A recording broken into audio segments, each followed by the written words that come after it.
एक जमाना था, बहुत बहुत पुराना जमाना, जब दुनिया में बादशाहों की सल्तनतें थीं, जिनके महल सुनहरी सुतूनों पर बने होते थे और बागात में फल ऐसे लगते थे जैसे कौसे कज़े के रंग। उस जमाने में एक बड़ा बादशाह था जिसका नाम बदरुद्दीन था। वो एक बहुत बड़े सल्तनत का मालिक था जो पहाड़ों से समुंदर तक फैला हुआ था।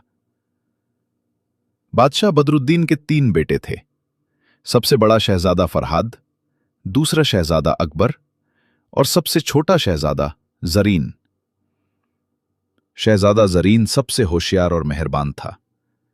वो हमेशा महल के बाग में बैठा किताबें पढ़ता और परिंदों से बातें करता।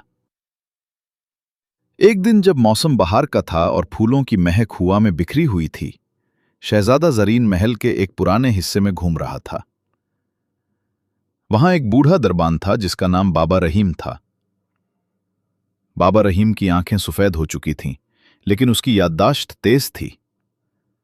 शहजादा ने पूछा, बाबा जी, आप इतना उदास क्यों हैं? बाबा रहीम ने आह भरी और कहा, शहजादा साहब, मैं एक पुरानी कहानी याद कर रहा हूं।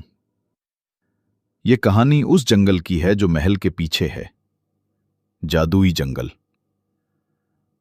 लोग कहते हैं कि इस जंगल में एक जादुई फल का दरख्त है जो खाने वाले को लाफानी जवान बना देता है।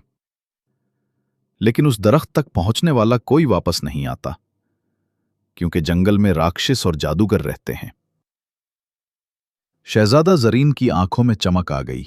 वो सोचने लगा कि अगर वो ये फल ला लाए तो बाप की उम्र लंबी हो जाएगी और सल्तनत हमेशा खुश रहेगी। उसने फैसला किया कि वो जंगल जाएगा। रात को जब सब सो रहे थे, शहजादा ने एक छोटा सा बैग लिया जिसमें रोटी, पानी और एक तलवार रखी और महल से निकल गया। सुबह हुई तो बादशाह को पता चला। वो गम से पागल हो गए। बड़े बेटों फरहाद और अकबर ने कहा, बाबा जान, हम भाई को ढूंढ लाए हैं। दोनों भाई भी जंगल की तरफ निकल पड़े। फरहाद एक बहादुर जंगजू था। उसने बड़ी बड़ी तलवार लेकर निकला। अकबर किताबें पढ़ने वाला था। उसने जादुई किताबें और अमूलत ले लिए। पहले फरहाद जंगल में दाखिल हुआ।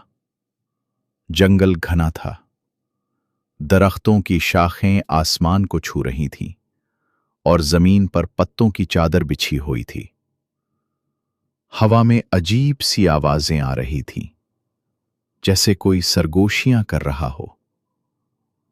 फरहाद आगे बढ़ा।